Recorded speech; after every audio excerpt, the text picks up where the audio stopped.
नमस्कार फ्रेंड्स, मैं राजेंद्र यादव आप सभी का स्वागत करता हूं। तो यहाँ पर एक भूगोल की ज़बरदस्त क्लास आप लोगों के लिए, जिसमें इंपॉर्टेंट 25 प्रश्न देखने को मिलेंगे और प्रश्नों का संकलन बहुत अच्छा है और इन सभी प्रश्नों को मैं विस्तार से समझाऊंगा भी, तो आप लोग अंत तक बनी रहें और इस बेहतरीन क्लास का लाभ उठाएं। अगर ये सभी क्लासें आप अटेंड करते हैं तो इससे आपकी तैयारी बहुत अच्छी हो जाएगी। तो स्टार्ट करते हैं हम। आप लाइक करें और क्लास को शेयर ज़्यादा से ज़्यादा करें कि समस्त लोगों के पास पहुंच सके। तो आप खुद भी एक टेस्ट के रूप में इसे लें और 25 में से देखें कि कितने प्रश्न आप कर पाते हैं। तो पहला प्रश्न देखते हैं।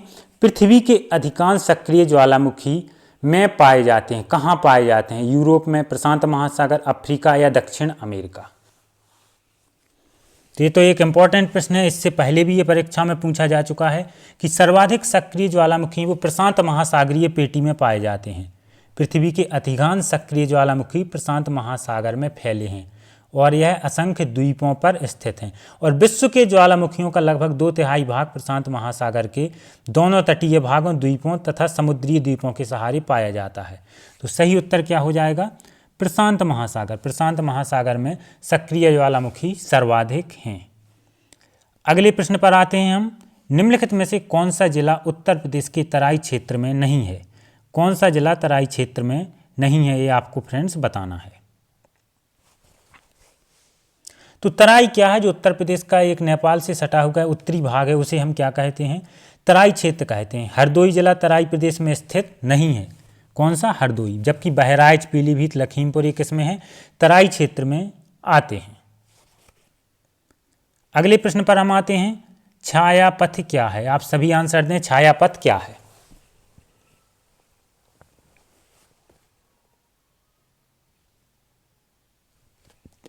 तो छायापथ क्या है फ्रेंड्स? ये हिंदी में पूछ दिया है तो बहुत से लोग कंफ्यूज हो जाएंगे। हम गैलेक्सी को ही, अंतरिक्ष में जो गैलेक्सी, उसे ही हम क्या कहते हैं? छायापथ कहते हैं। अंतरिक्ष में एक बृहत नक्षत्र पुंज यानी गैलेक्सी ही क्या है? छायापथ है। ठीक है फ्रेंड्स। और अगर प्रश्न आता है कि नवीनतम ज्ञात गैलेक्सी या छायापथ कौन सा है, तो ड्वार्फ गैलेक्सी। कौन सी? ड्वार्फ। तो याद रखें फ्रेंड्स, ड्वार्फ गैलेक्सी वो नवीनतम गैलेक्सी है। तो सही उत्तर क्या हो जाएगा? छायापथ क्या है? अंतरिक्ष में एक बृहत नक्षत्र पुंज है। नेक्स्ट प्रश्न देखते हैं। भारत की जलवायु पर निम्नलिखित में से किसका प्रभाव नहीं पड़ता है?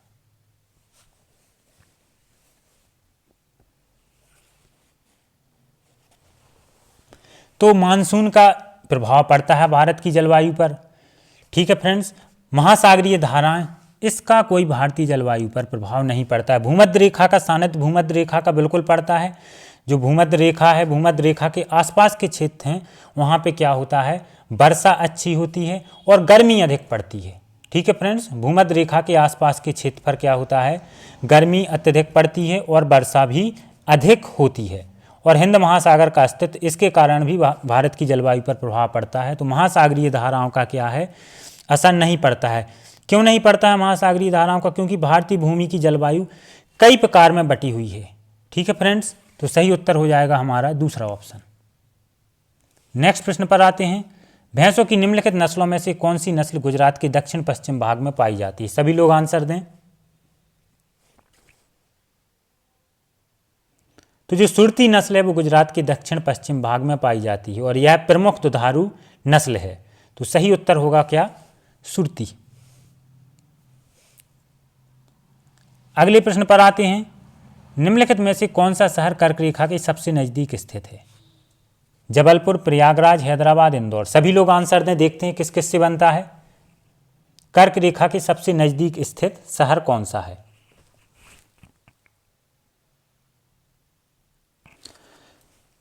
तो बहुत से लोग प्रयागराज भी इसका आंसर लगाएंगे, लेकिन फ्रेंड्स प्रयागराज क्या है? यहाँ से तो भारतीय मानक मध्याह्न रेखा निकलती है। क्या निकलती है? मानक मध्याह्न। ये तो कर्क रेखा के बहुत अधिक उत्तर में स्थित है।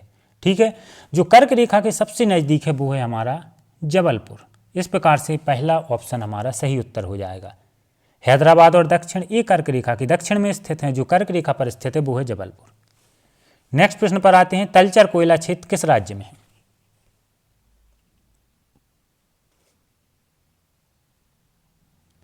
तो तलचर कोयला क्षेत्र किस राज्य में है? यह है फ्रेंड्स उड़ीसा में। पहला ऑप्शन सही उत्तर होगा।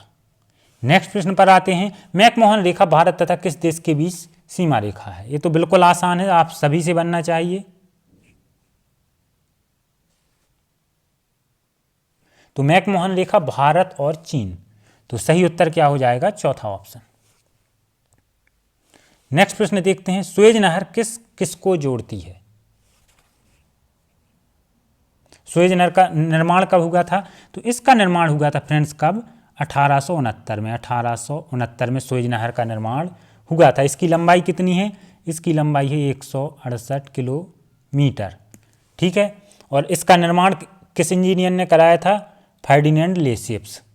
और किस किस को जोड़ती है? भूमध्य सागर और लाल सागर को।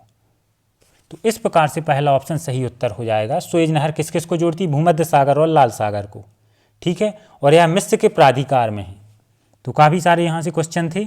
अब हम नेक्स्ट प्रश्न देखते हैं, क्षुद्र ग्रह सूर्य के चारों ओर किन के बीच चक्कर लगाते हैं? सभी लोग आंसर दें। क्षुद्र ग्रह सूर्य के चारों ओर किन के बीच चक्कर लगाते हैं? तो क्षुद्र ग्रह मंगल और बृहस्पति के मध्य क्षेत्र में सूर्य की परिक्रमा करने वाले छोटे से लेकर सैकड़ों किलोमीटर आकार के पिंड होते हैं। ठीक है, तो सही उत्तर हो जाएगा मंगल और बृहस्पति। दूसरा ऑप्शन सही आंसर होगा। अगले प्रश्न पर आते हैं, किसी नक्शे पर एक निश्चित समय पर समान ताप वाले बिंदुओं को जोड़ने वाली रेखा क्या कहलाती है?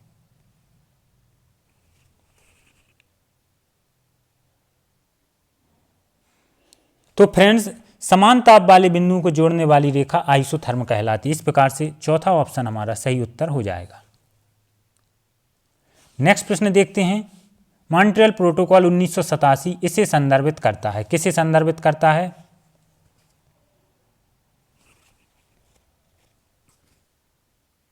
तो ओजोन परत को नष्ट करने वाली क्लोरोफ्लोरोकार्बन यानी CFC को रोकने के लिए 1987 में एक अंतर्राष्ट्रीय समझौता किया गया, जिसे मॉन्ट्रियल प्रोटोकॉल कहते हैं। तो CFC का प्रयोग घटाती ओजोन परत को नष्ट करने से बचाना, यही इसका मुख्य लक्ष्य था। और याद रखें, अगर प्रश्न आता है मॉन्ट्रियल प्रोटोकॉल कब हुआ? 1987 में। नेक्स्ट प्रश्न देखते हैं, दोमट मृदा का रंग कैसा होता है?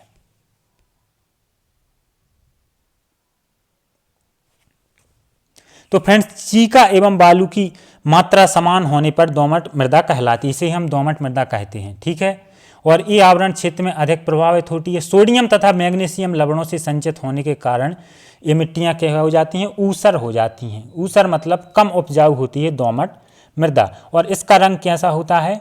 इसका रंग होता है पीले भूरे टाइप का। और बभ्रू है, बभ्रू का अर्थ होता है भूरा, तो पीत बभ्रू इसका हमारा सही आंसर होगा। दोमट मृदा का रंग पीत बभ्रू। नेक्स्ट प्रश्न पर आते हैं, व्यापारिक पवनों का कारण क्या है?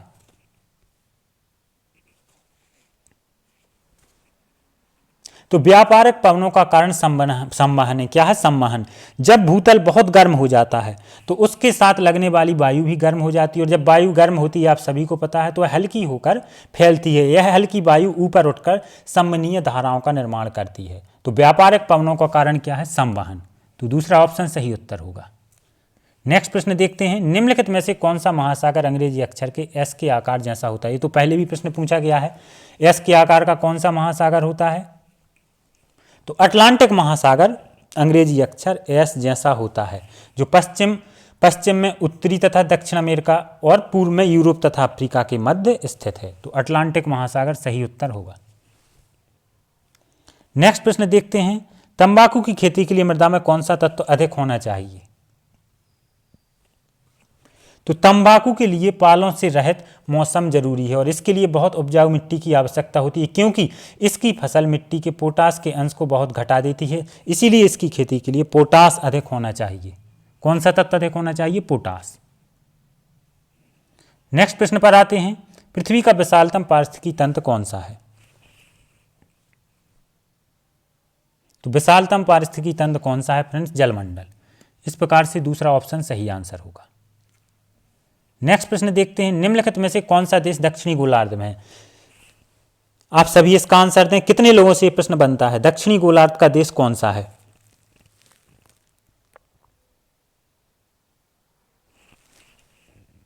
तो सही उत्तर क्या हो जाएगा? न्यूजीलैंड। न्यूजीलैंड दक्षिणी गोलार्ध का देश है।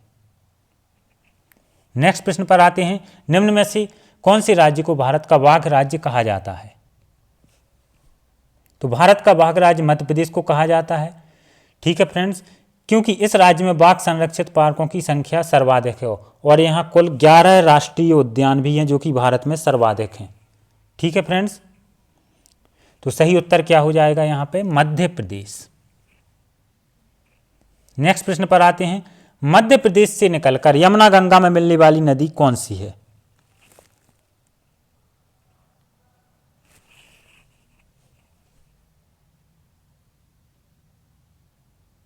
तो फ्रेंड्स सही उत्तर क्या हो जाएगा? बहुत अच्छा प्रश्न, बेतवा नदी। और इसका उद्गम स्थल आए तो इसका उद्गम स्थल कहाँ पर है?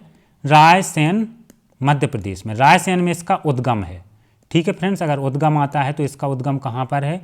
रायसेन में। अगर इसकी लंबाई आती है 480 किलोमीटर। और ये पूछा गया है गंगा यमुना में, तो ये यमुना में मिलती है। किस में मिलती है? यमुना में मिलती है। और कहाँ पर? हमीरपुर, उत्तर प्रदेश में। हमीरपुर, उत्तर प्रदेश में ये किस में मिल जाती है? यमुना नदी में मिल जाती है। ये प्रश्न भी पूछा जाता है कि इसका भारत की कौन सी नदी है जो सीधी उत्तर की तरफ बहती है? तो इस प्रकार से उत्तर की तरफ बहती है। ठीक है फ्रेंड्स, उत्तर की तरफ ये बहती है नदी, कौन सी? बेतवा। तो काफ़ी सारे प्रश्न। उद्गम स्थल रायसेन, मध्य प्रदेश में। और कहाँ पर यमुना में मिलती है? हमीरपुर में। लंबाई 480 किलोमीटर। नेक्स्ट प्रश्न पर आते हैं। वर्ष में 50 सेंटीमीटर से कम वर्षा वाला क्षेत्र कौन सा है? तो 50 सेंटीमीटर से कम वर्षा वाले क्षेत्र कौन से हैं भारत में? राजस्थान। कौन सा? राजस्थान। ठीक है, राजस्थान के अलावा अगर बात की जाए तो पश्चिमी गुजरात। पश्चिमी गुजरात एक यहाँ 50 सेंटीमीटर से कम वर्षा, यानी एक प्रकार से सूखे वाले। दक्षिण आंध्र प्रदेश, आंध्र प्रदेश ये भी क्या है? 50 सेंटीमीटर से कम वर्षा वाले क्षेत्र हैं। कर्नाटक का पठार। ठीक है, तमिलनाडु, हरियाणा, जम्मू कश्मीर। तो यहाँ पर ऑप्शन में कश्मीर में लेह सही उत्तर होगा। 50 सेंटीमीटर से कम वर्षा वाला क्षेत्र, याद रखें 50 सेंटीमीटर से कम वर्षा वाला क्षेत्र बिल्कुल सूखे वाला क्षेत्र होता है। नेक्स्ट प्रश्न पर आते हैं। 2011 की जनगणना के अनुसार उत्तर प्रदेश की जनसंख्या देश की कुल जनसंख्या का कितने प्रतिशत है? और बहुत कम लोग लाइक और शेयर कर रहे हैं, लाइक और शेयर ज़्यादा से ज़्यादा करें। तो 2011 की जनगणना के अनुसार उत्तर प्रदेश की जनसंख्या देश की कुल जनसंख्या का 16.5% है। अगले प्रश्न पर आते हैं। भारत के किस राज्य में उच्च स्तरीय थोरियम वाले मोनोजाइट का सबसे ज्यादा भंडार है? तो ये तो आसान प्रश्न है। सही उत्तर क्या हो जाएगा? केरल। नेक्स्ट प्रश्न देखते हैं। 2011 की जनगणना के अनुसार किस राज्य की आबादी घटी है? एक इंपॉर्टेंट प्रश्न है। देश के समस्त प्रदेशों की आबादी में बढ़ोतरी हुई, लेकिन नागालैंड की आबादी में कमी आई। तो नागालैंड की आबादी क्या हुई? 2011 की जनगणना के अनुसार कम हुई है। आखिरी प्रश्न देखते हैं। आप जरूर सभी लोग बताना कि आप 25 में से कितने प्रश्न कर पाए, कितने मार्क्स आपके आए। महाराष्ट्र राज्य में कुछ कितने जिले हैं? अधिकतर लोग इसमें तुक्का ही मारेंगे, क्योंकि बहुत कम लोगों ने इसे पढ़ा होगा, याद किया होगा। अगर इस तरह के प्रश्न आपने पढ़े हैं तो फिर आप कोई भी टेस्ट निकाल सकते हैं। इसका मतलब है आप बारीकी से पढ़ रहे हैं। महाराष्ट्र राज्य में कुल कितने जिले हैं? सभी लोग आंसर दें। तो सही उत्तर होगा 36 जिले। तो इस प्रकार से धन्यवाद फ्रेंड्स। आपकी फिर इसी समय कल क्लास आएगी। नमस्कार।